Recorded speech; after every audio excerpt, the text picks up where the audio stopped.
Next, we have 3 speakers from China.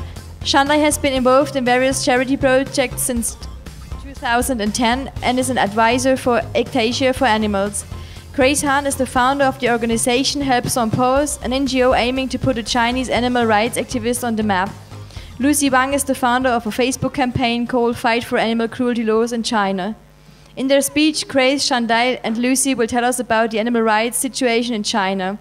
For this purpose, they will focus on the trade of dog and cat meat. Please welcome Shandai, Grace and Lucy.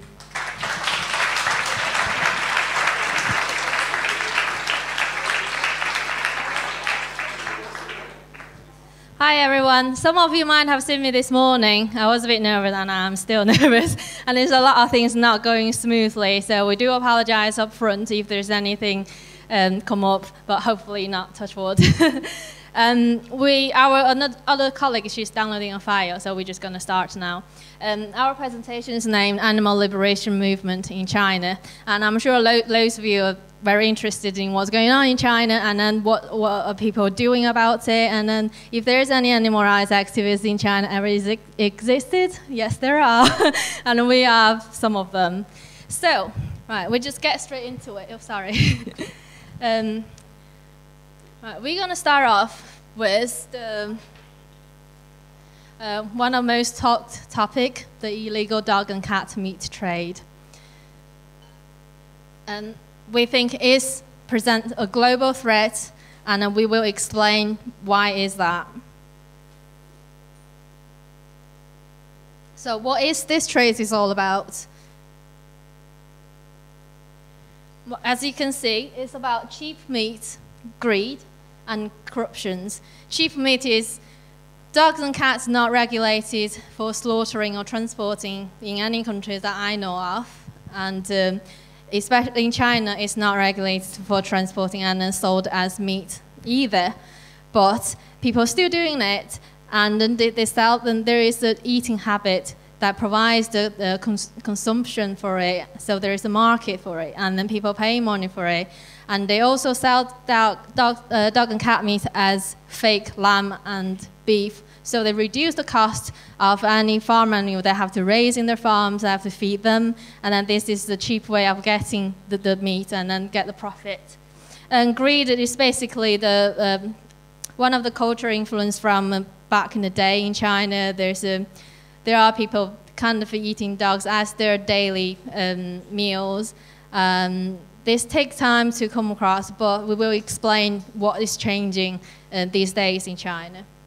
And corruption, this is linked to some part of the authorities, the people involved in this trade. We won't go too deep in our presentation because there's a lot of complex situations involved, but we will cover some of it, and then you will study this part later on. And another is profits, as I mentioned earlier on. You know, selling cheap meat and then don't have to invest in anything, it brings a huge profit to all the dog traders, meat traders. And all these are based on the cruelty and killing of animals, especially dogs and cats in our case, inhumanely, because the ways they kill the animals is not humane at all. So, well, one of the questions, why do people eat dog and cat? Well, we don't, and then I'll tell you why some do.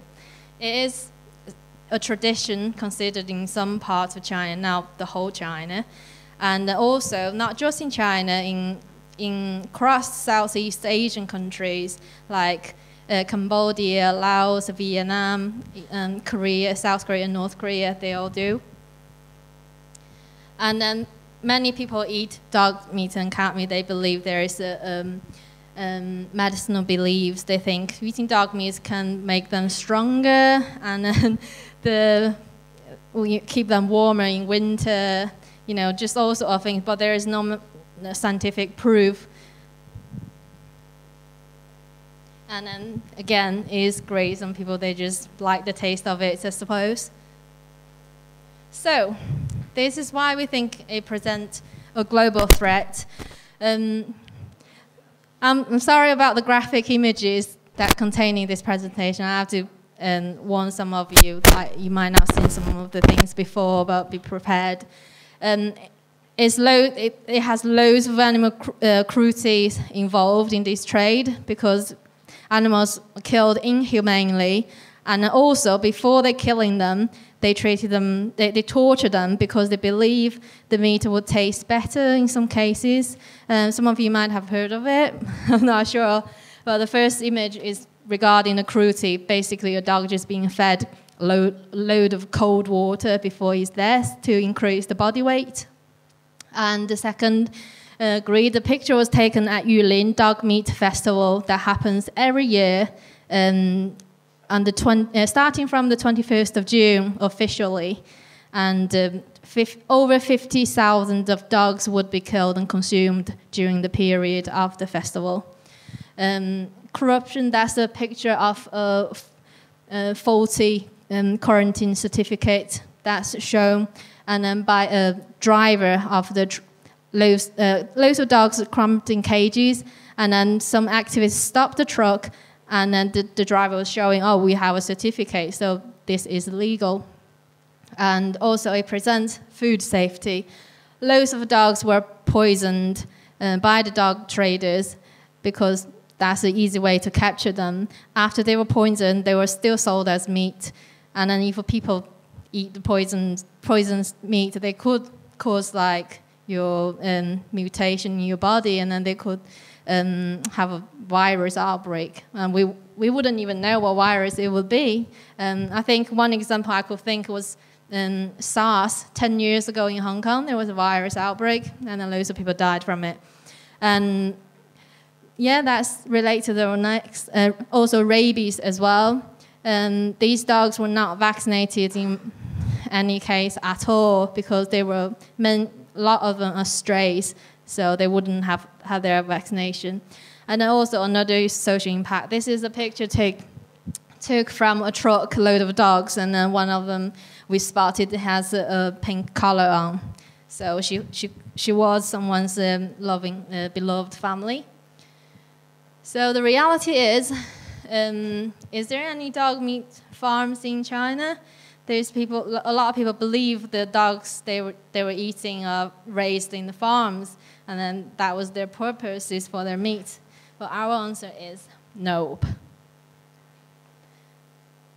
So where do the dogs and cats come from if there's no legitimate dog farms in China? Why there are so many? Where do they come from? And why is it illegal? And, well, basically, it is a crime-filled blood chain. So this is mainly how all the dogs supplied to the meat trade were captured. They use a very effective and efficient method to catch the dogs. There's just a couple of them like steal, snatch, and kill, and then that's a picture showing this guy from the van and saw a dog and grabbed it and then put it into the van, and then we can imagine what happened after. And this is a guy caught on civilian camera and stealing a guard dog in the rural areas, and this dog belonged to a family in this village. Also, there's an impact on people of this kind of behavior. This woman, her pet dog was snatched right next to her by some organized gangsters, and then she tried to fight back, and then this is what she got, a broken arm. This is showing a dog being poisoned, and the dog smugglers was there to collect the not yet dead dog, but he's not mobile anymore. And these are the some weapons they use to capture the dogs, and it is out beyond the imagination. So these are some of the stories regarding poisoned dogs. First, this picture is showing a guy, his father was killed by the dog smuggler because they were trying to take his dog, and then he was protecting it, and then he was shot by the poisonous dart, and he died.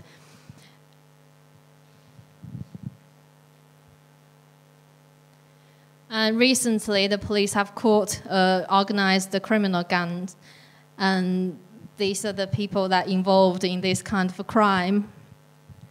So this is why we say it's illegal, because the behavior that's involved in it. Then again, just to emphasize what we mean by global threat, this caused virus outbreak.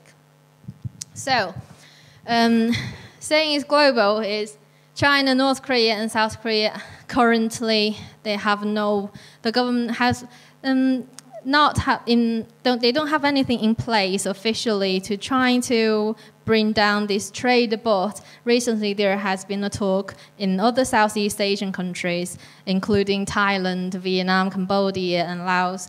And the government has agreed in the next 5 years they will work towards ending the trade across their borders and within those countries. So there's something I think we perhaps have to learn from, and then learn from their experiences. So do all people eat dogs and cats? Well, the answer is simply no. Not in China. Not all of them. Not all people eat cats and dogs. So this is just a breakdown of all the main cities. That's the largest city that consume most of the dog meat. So Guangdong, Guangxi, Jilin, and then those other ones. And Guangdong is where our colleague Shandai, her organization is based. And then they are working tirelessly, towards ending this trade in their province. Via investigations, and also I think we will introduce that later on in our presentation. So this trade has been going on for ages, perhaps even longer than 30 years. But I haven't lived that long to know about from what I studied. And as I mentioned about Yulin, it is famous for all the wrong reasons. It's a beautiful place, but it's just so sad what's going on in that area during those times. Every year in June, it turns to a hell for all the dogs over there. It's unbelievable. We have a video that's been done by our friend from Leicester Animal Rights Group in the UK. And we would like to show you a few minutes of this video to give you an overall idea what it's like, and then hear some people's opinions. And the people interviewed in the video they are based in China, and then they are animal rights activists. I hope you're enjoying it. We'll see if the link works on the internet. If not, we'll show it differently.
Okay. I don't know what you feel about that, but as you see, there are some dogs with collars on, so there were some family pets. And the dogs are happily living at Yixin Rescue Center now, so that's a relief. Let's return back to our presentation. Can't find.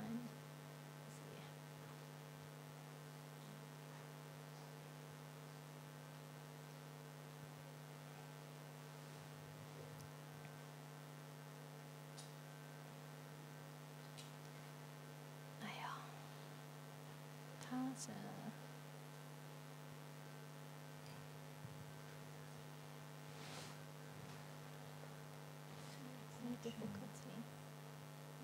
Sorry about the interruption.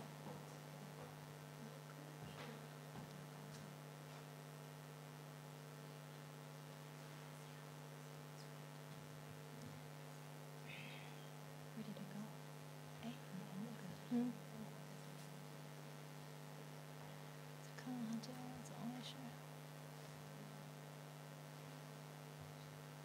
It should be working, sorry.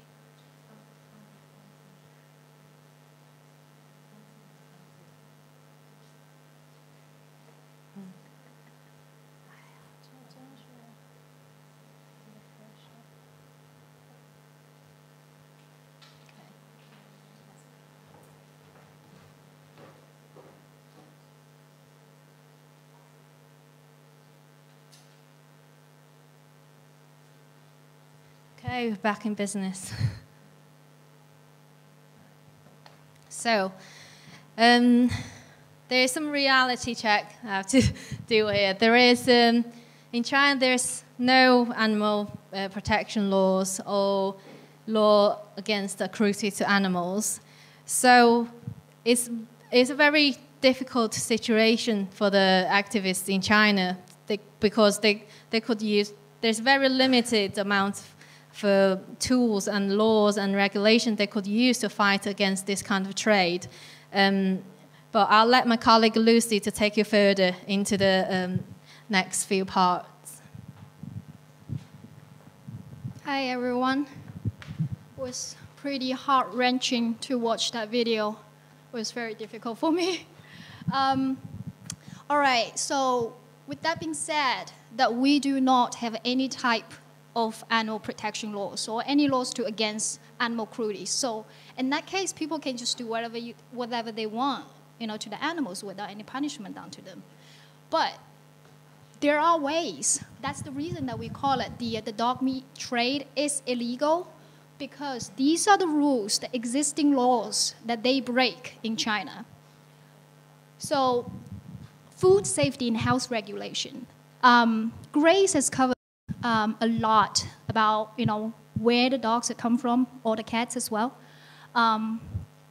So the way that they get their supplies, their supply sources, no way healthy for human, not even human, anyone's consumption, right? So that's a food safety and health regulation that they broke there.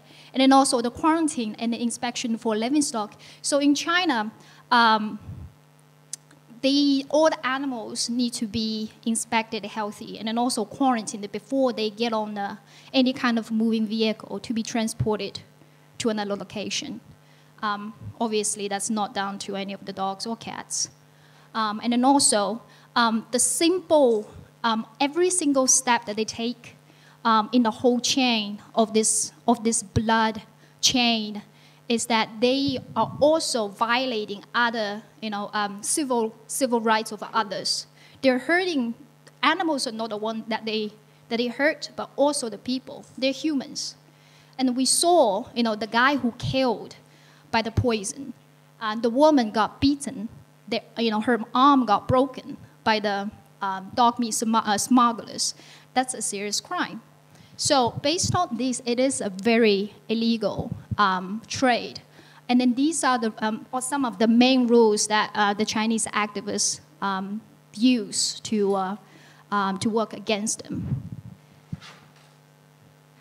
Okay. All right. And then also, with the use of existing laws in China, this is a guideline provided by Guangdong TV. I will call it right here. It's for the people to use so they know what they do when they spot any illegal activities involved in dog or cat trading. A restaurant that sells dog or cat, a truck that, with a full load of truck with dog and cats. So this is a very helpful and very clear, because most of the people, when they see that happen, even they know it's wrong, they don't know what to do. There's no specific, department that they can just call animal cruelty department office, because we don't have that. So it's a rather very complicated and confusing system, but we have this chart, this guideline provided by our colleagues' organization to kind of help people to stop the crime.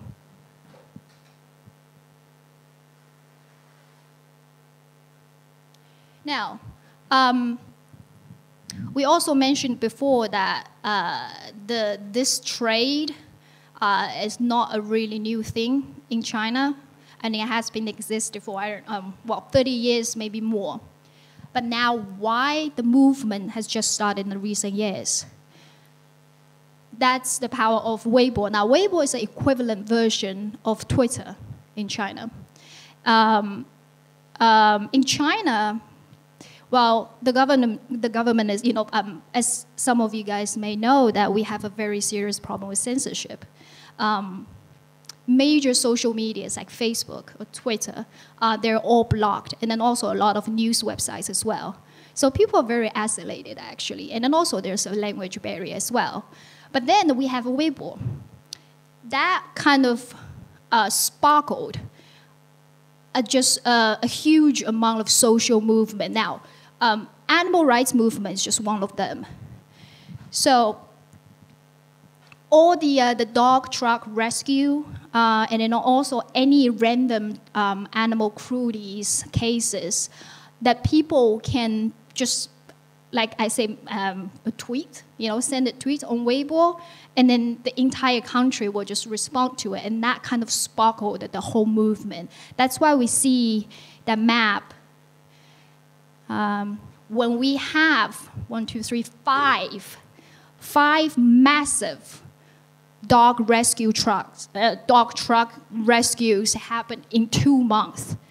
And then in some of the truck, there are over 1,000 dogs on one truck. And then we have 5 trucks in 2 months. And then some are successful, some are not. And this is what we saw in the video, is the April 7th, the Kunming rescue. And on that truck, there were 260 dogs. And then they were successfully rescued, although some of them did not make it. And that's the 260 dogs. And then we saw in the video as well earlier.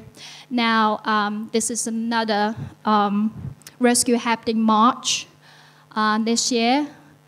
This golden retriever was the first dog let go of the truck, and then he's this dog's owner.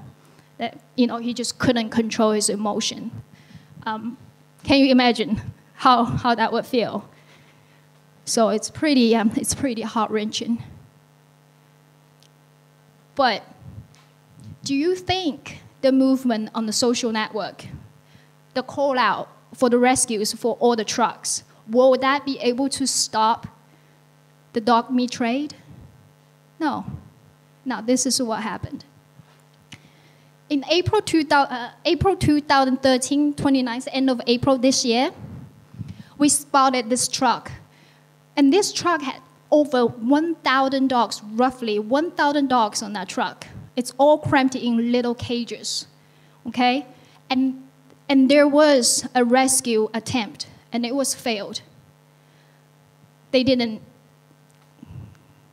wasn't able to rescue all the dogs. Now, in 2013, same year, March, just a month before this one was spotted, The same truck with the same driver spotted on the, well, roughly same location with another 1,300 dogs on board. Now that rescue was successful. But did that rescue stop this one? It did not. It happened in the next month.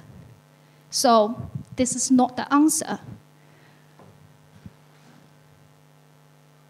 Now, this is the reality. Do you think everyone just leave their job and go save all the dogs, like stop all the truck and save all the dogs? Would that change the world? That will not.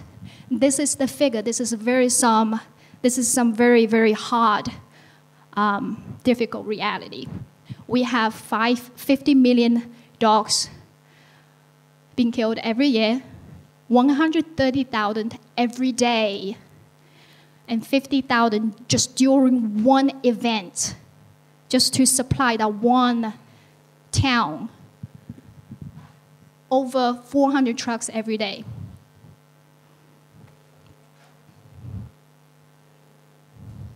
Now, this might be the answer.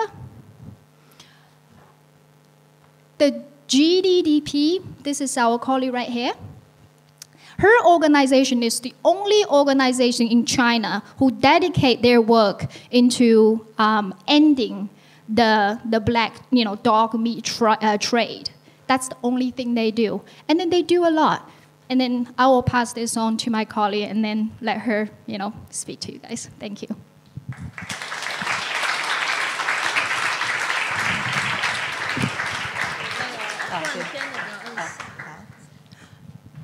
Hi, friends over here. I'm very happy to come here because 2 years before I dreamed to come to join and meet you, and that's today my dream come true.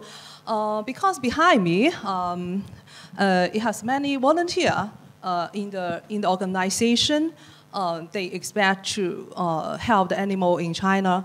So my coming that can give them very good, exciting feedback. So now I would like to share some what we are doing here. My name is Shandai.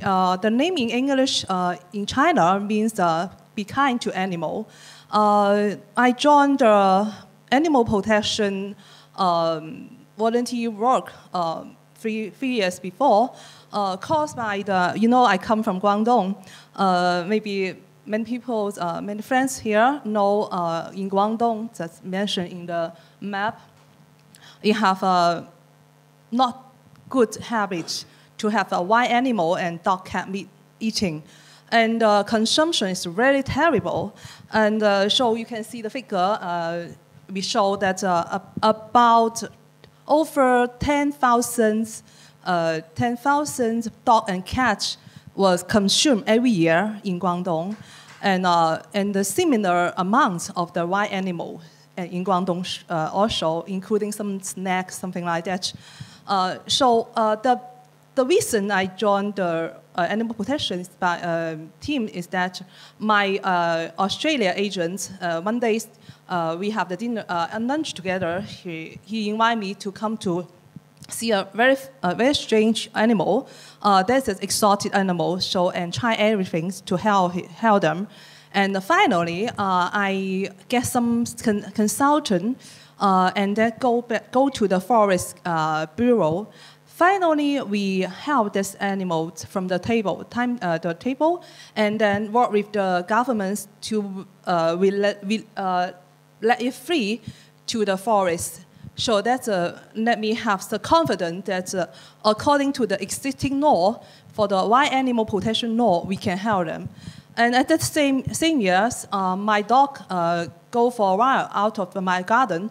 During the time I finding my dog, I listen many sad stories that even when your dogs leave your home, so just only maybe 100% you can get back your dog, because the story Lucy and Grace told you, because you have the very terrible dog cat meat group here. So why they have so many energy to do that? how do you know, if 2 persons, how do you know the profit every year? Can you guess? Yeah, according to our investigation, they earned 20,000 RMB. Is about over $1 million every year, just 2 persons. 2 million, 2, 3, over $3 million every year. They hired a very, very big team. I learned animal equality team, great team this year. I told Joes that the team, their dog cat meat trade team is bigger than our team. So that's why we need more power to bid with them. So let's show some things, sharing that what we can do, considering the animal situations. So we set the priority because we cannot arrange too much people because all of us are volunteer. The reason we set up the group is that can gathering all resource so can help the animal. So we set the team on the investigation department and then the communication department for the public communication with governments and also media. And also we have the advertisement and the team, and also the volunteer control team. And so all of them can work together, yeah, and we start to investigate what happened. And also we open the, suggest what we do here, this here. So after we investigate what happened, and also we open the hotline to the public in internet, and also we have some events to let everybody care with the animal situation, and then they can give us the tips, what happened, so they can tell us where you have some dog cat meat and why animals trade in the restaurant, in the market, in the truck, or in some parking area. So just like the picture show, this happens in the Guangdong Chonghua City, Guangzhou City. Is the wild animal market. We can name that, get them the label. It's the biggest, the #1 wild animal trading markets because so many importing wild animals be traded in here, and also many foreign company buy the wild animal from these markets. It's just about 1 hour far from the central Guangzhou market. So after we get the information, so we do the investigation, and also we complain to the bureau, and then so they can see it happened on last year. This is our volunteer. This is me, and this is some policemen. And also they can they stop, yeah, and and we invite the media friends come together, and we work together with the media friends and collect the evidence for 3 times, and unless we collect the enough evidence, so we report to the governments. So finally we save 15 wild animal, and then at the same years. It draw the attention to the CCTV, the biggest media television in China, and then they come to Guangdong for the investigation. And finally, this market was closed now. Okay. So this you can see what we do for demonstration to telling people that the dog cat meat is come from the illegal and unhealthy habits. And this market, Joes come to here and get the investigations. Just the market I mentioned that it sold over 10,000 pieces dog and cat, and with 33 shop. And last year is very terrible. We, including me, I see the dog and cat truck in front of me, but I can help them. Yeah, because they have the certificate. So we doing the demonstration here, and that this is some reporter come here, and also at the same day we complete the slaughterhouse, and finally this year, so this market was closed. They cannot never sell dog and cat meat again, dog and cat again. So this kind of education to the public we do with the governments, some different departments in the estate, in some events, and also in the media. So they open our hotline to the public, so that people can report us more information. So this is our success. In 2010, we shut down 1,000 restaurants and rescue the wild animals. And the next year, the similar restaurant was closed because we campaigned to the food departments. And the coming years, we rescue the cats from the market. And this year, so we stopped the two largest markets in Guangdong. One is the Dali market, and other is the Jinyong market. Some citizens report us this the Jinyong market. They say they have 4 shops. It has a figure showing that every day how they they buy the cat and dogs. It also have the evidence of the number of the inspection. So I come to the province that's sending this inspection. So I visit the different province departments to talk to the officer, telling them what happened and what they should supervise their staff to have the to strictly compete with the law.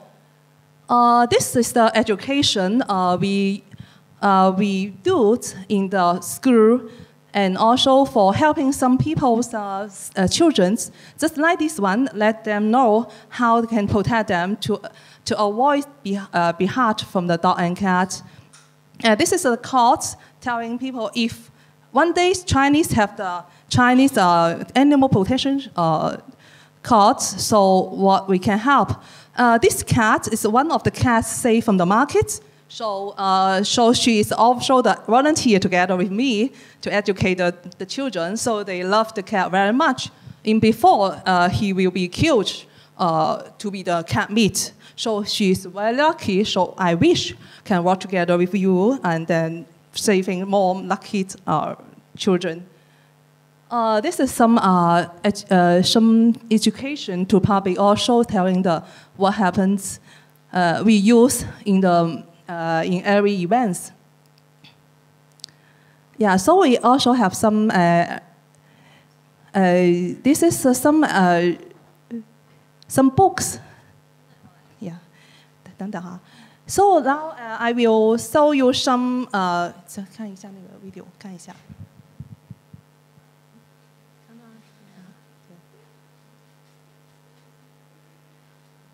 就是那个，就视频那个。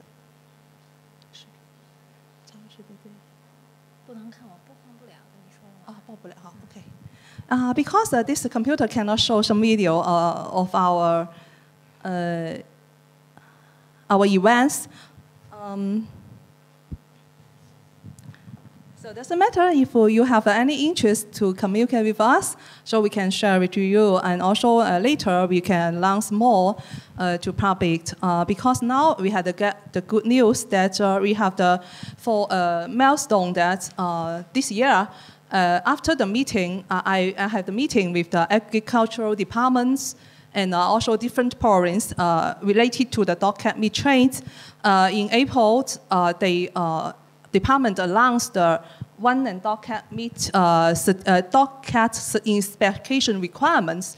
That means if it is high level requirements, the dog cat meat trade group they cannot easily to get the inspection and then put the dog and cat and be transported within China. So so I pass the time to Grace. Yeah. So have any questions? Can come to me. And if you go to China, and will also come to me. Yeah. Thank you so much.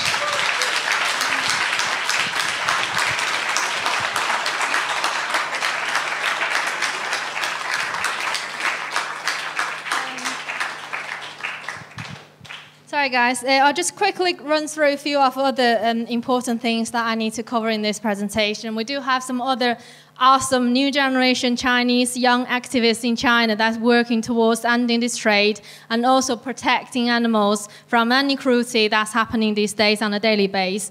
You have a VCAT. We have a report on them on our Facebook. You can go on Help Some Paws Facebook, and then you will see some more detailed stories. And also quickly mention there is a 35 centimeter shoulder height ban for only any dogs in the city in Beijing and any other large cities in China. So any dogs that's higher, taller than 35 centimeters, they will be sentenced to death basically, and then they will be in court, and then they need a certificate, but they won't issue a certificate for any dogs that's taller than 35 centimeters. This is just a picture showing how they captured the dogs, and then they will be put into a quarantine center for a few days, and who knows what happened to them afterwards. Well, just some of the problems that caused by irresponsible ownership in China. There's a different mentality for people owning dogs, and they don't put them on leash, and then it kind of causes all sorts of social impacts, and also abandoned during demolition when there's building being knocked down. People just leave their dogs behind, but it's not every dog owners or cat owners are being like that. I'm just pointing out some of the problems that we do have over there. So simply stray animals facing loads of difficulties in their lives. We do have some milestones in the past few years, and some of them Shandai has already covered, and we are working kind of try to build a good relationship with local authorities so that we can work better and have more support from the good people that are in the government who will help us to help the animals. And also need to mention this year we have established our team, and then we have people work inside China and outside China. As myself, I'm based in the UK, and Lucy, she's based in the US, and then we can be the bridges for all the activists in China to help them with their language barriers, and also to bring all the latest news, what's happening in China and in the activist world. And this is another milestone, that the first lawsuit that's been granted for this lovely golden retriever who died in a terrible incident.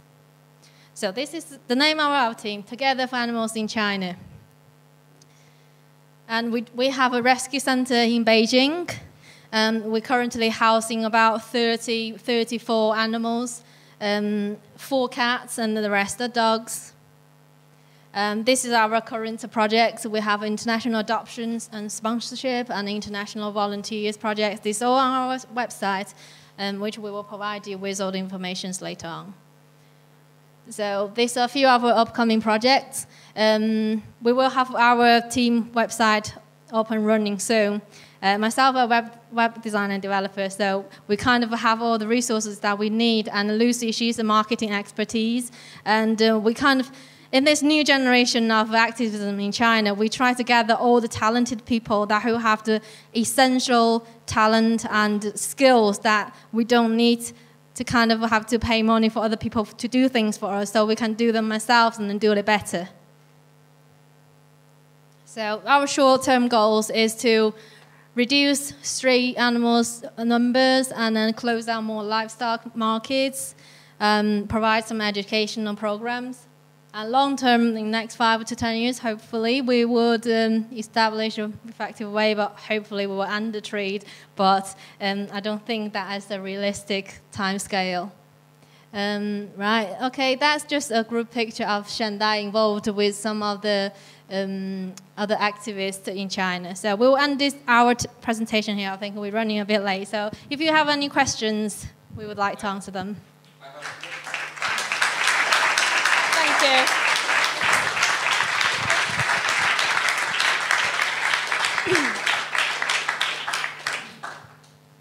I wanted to ask you if you do or plan on in the future to support what you are currently doing with campaigns against any type of meat consumption, because if all the people that are eating those 140,000 dogs a year would just switch to another type of meat, it would be of no use.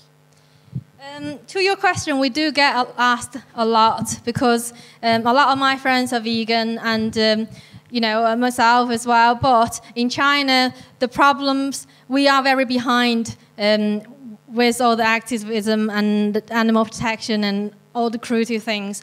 But we feel like we can't be jack of all trades. We need to start from somewhere and then moving the compassion from one animal to another. And there are many vegans in China already. So some people have already developed the mentality of eating, living a healthy life and don't eat any sort of animals. It's just more acceptable for people. It's easier for them to accept starting from some animals that's closer to them. And then, yes, and then once we have established a systematic way of effectively working towards this kind of animal abuse and cruelty involving with dog and cat, and we will definitely move on to other animals that's currently suffering in China every day. And we understand that very, very much. I hope that answered your question. Thank you. Is anybody else? Yes? Anybody else? Last question.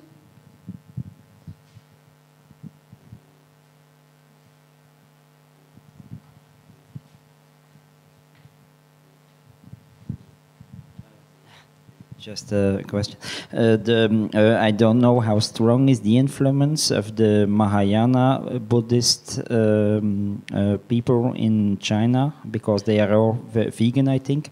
And how strong is this? Has this impact on the public opinion of the people? What was the beginning of the question again? The Mahayana Buddhist in China, they are vegan. Mahayana, please. Yes.